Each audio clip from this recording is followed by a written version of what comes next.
I'm back. And sorry for the delay, guys. If me and my family's rented penthouse in Cabo had a green screen, this would have been done a whole lot sooner.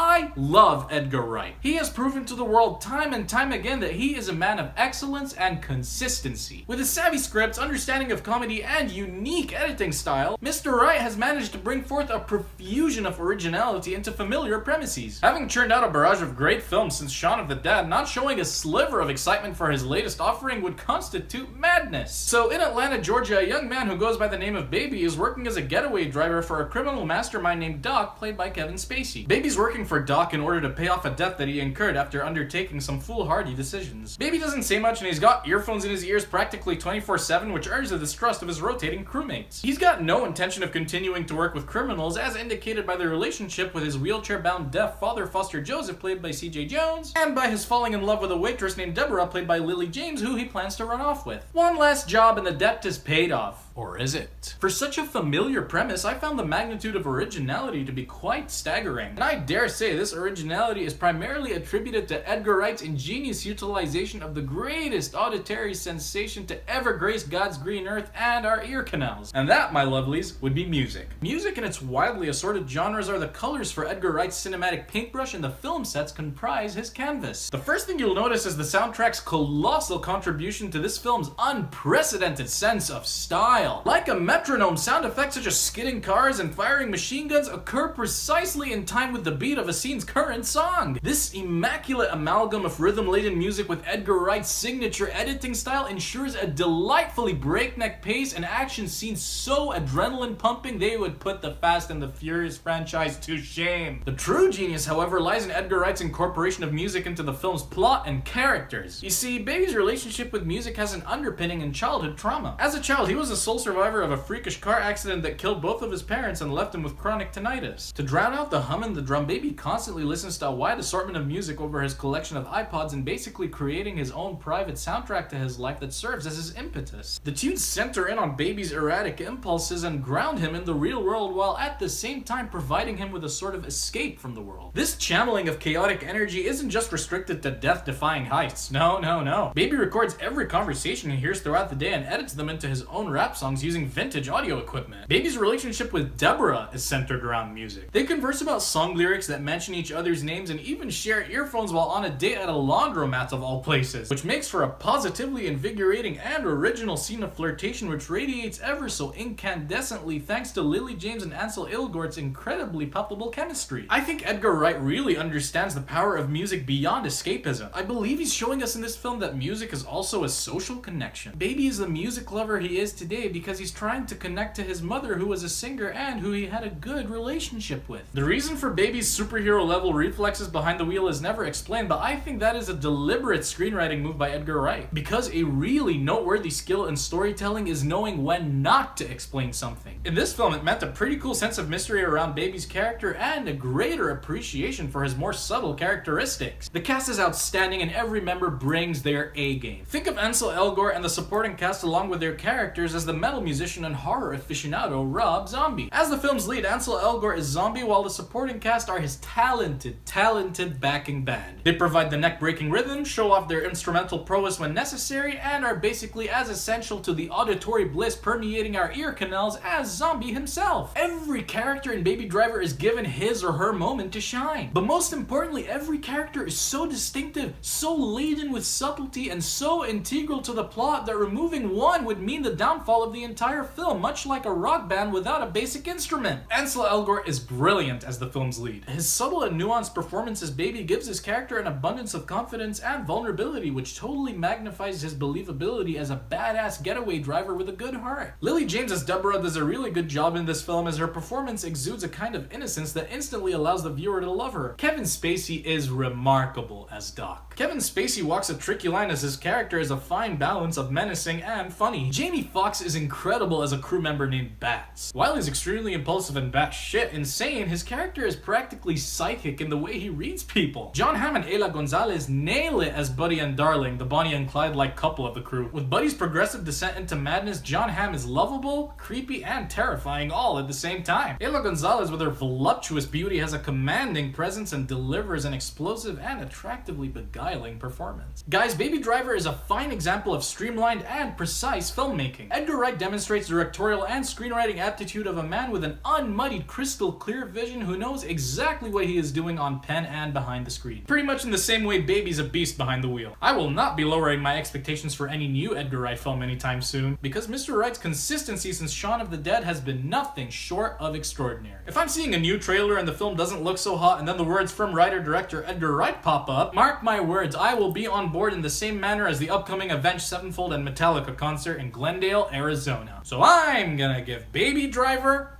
a 9. So these were my thoughts on Baby Driver. What did you think of the film? Let me know in the comment section below. And if you like what I do, give me a like, hit that big subscribe button, stay tuned, and I will see you on the next one.